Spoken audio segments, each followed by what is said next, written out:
सुमंत महाराज दशरथ जी के पास में जाते हैं। महाराज की जय हो। जैसे ही दशरथ जी महाराज ने सुमंत जी की आवाज़ को सुना, तुरंत चेतना आई। कहा, सुमंत आ गए, तुम राम को लेके आए हो ना? सुमंत जी महाराज एकदम स्तब्ध रह करके खड़े हैं, कुछ उत्तर देते नहीं बन रहा है। राम दिख नहीं रहे, क्या तुम राम को लेकर के नहीं आए? सुमंत जी महाराज ने कहा कि महाराज, राम वापस नहीं आए।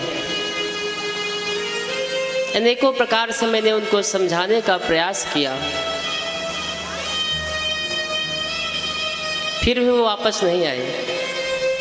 सीता माँ को भी कहा कि आप ही चलिए, उन्होंने भी मना कर दिया।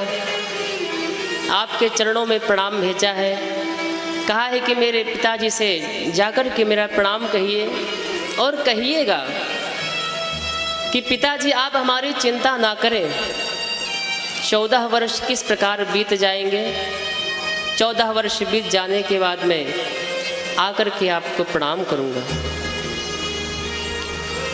माताओं के लिए भी संदेश भेजा है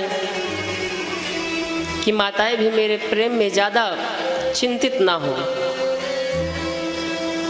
भरत जी महाराज के लिए भी संदेश भेजा है, कहा है सुमंत जी की इस तरह की बात को सुनकर के दशरथ जी महाराज बेहाल हो गए। आज भगवान को गए हुए 6 दिन बीत गए। दशरथ जी महाराज अपने आप को कोस रहे हैं, कह रहे हैं कि बताओ मैं कैसा, जो भगवान चले गए, राम चले गए और 6 दिन बीत गए, मेरे प्राण इस शरीर से निकल क्यों नहीं रहे हैं? कौशल्या आदि माताएं सब समझा रही हैं। दशरथ जी महाराज एकदम धीर हो गए, नेत्रों से अश्रुधारा बह चली है। हाँ रघुनंदन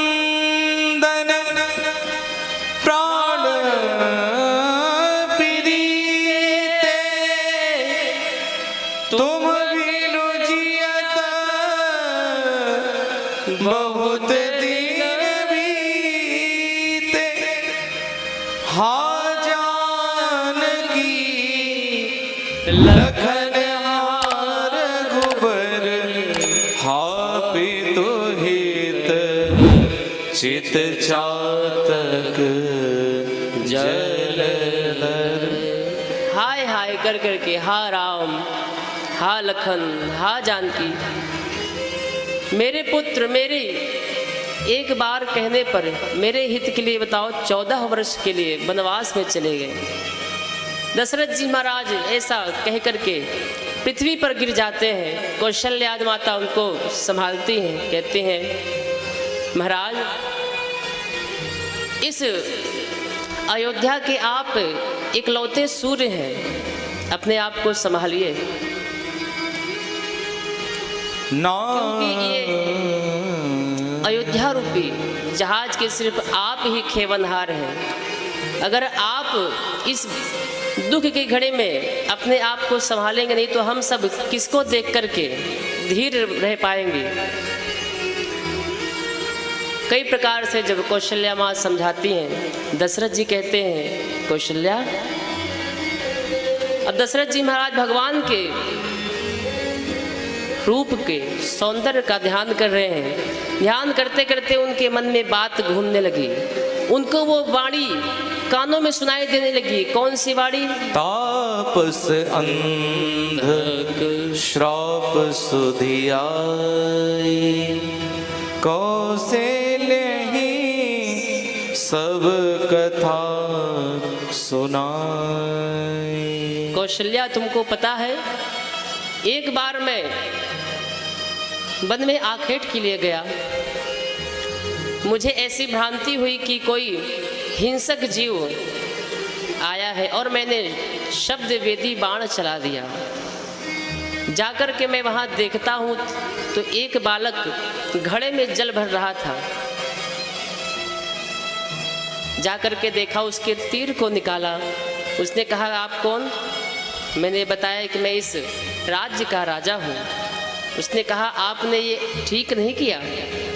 मैं अपने अंधे माता पिता के लिए जल लेकर के जा रहा था। दशरथ जी महाराज को बड़ी पीड़ा हुई। श्रवण जी ने कहा कि आप जल लेकर के मेरे माता पिता को पिला दीजिए। दशरथ जी महाराज गए, कुछ बोल नहीं रहे हैं, जल रख दिया। बार बार बोले, बेटा श्रवण श्रवण। जब नहीं बोले तब जान गए कि लगता है कोई दूसरा है।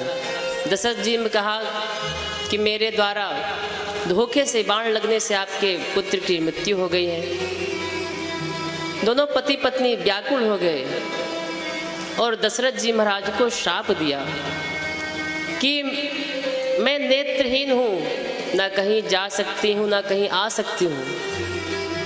पुत्र के वियोग में आज हमारे प्राण निकले हैं और जाओ, मैं तुमको श्राप देता हूँ कि एक दिन तुम भी पुत्र के वियोग में प्राण त्यागोगे। दशरथ जी महाराज ये घटना कौशल्या माँ को बताते हैं। बताते बताते दशरथ जी एकदम अधीर हो जाते हैं। राम राम राम, मुख से सिर्फ एक नाम ही निकल रहा है दशरथ जी महाराज के, राम राम। कौशल्या माता दशरथ जी के उस स्वरूप को देखकर के बड़ी चिंतित हो रही हैं कि लगता है अब सूर्य वंश का सूर्य अस्त होने वाला है। दशरथ जी महाराज एकदम अधीर हो जाते हैं और राम राम बोल करके राम राम कही, राम कही, राम राम कही, राम तनु परिहरि रघुवर बिरह राउ गयो सुरधाम। दशरथ जी महाराज को आज भगवान से अलग हुए 6 दिन बीते, तो 6 बार भगवान के राम राम का शब्द उच्चारण किया और अपने शरीर को त्याग दिया। जैसे ही कौशल्या माता ने देखा, समस्त रानियां विलाप करने लगी। दशरथ जी भक्त कैसा। इस राम कथा में दशरथ जी महाराज और भागवत में माता कुंती, दशरथ जी महाराज तो यहाँ 6 दिन बीत गए भगवान के वियोग में, पर भागवत की माता कुंती ऐसी पात्र है कि जैसे उन्होंने सुना कि भगवान का स्वधाम गमन हो गया है, सुनते ही कुंती माता धड़ाम से गिरती हैं और प्राण निकल जाते हैं। जीवन महाराज हमारा बड़ा अमूल्य है। संसार के लिए तो हम दिन रात मरते रहते हैं, पर इस 24 घंटे में अगर कुछ समय भगवान के लिए निकाल करके कोई भी व्यक्ति अगर मन से भी भगवान को पुकारे तो भगवान उसकी अवश्य सुनते हैं। दशरथ जी महाराज का आज प्राणांत हो गया है।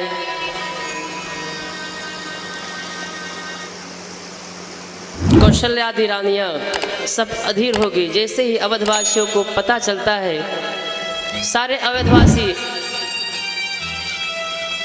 आकर के विलाप करने लगते हैं। गुरुजी को पता चला, गुरुजी भी आए, कहा कि बड़ा अनर्थ हुआ है।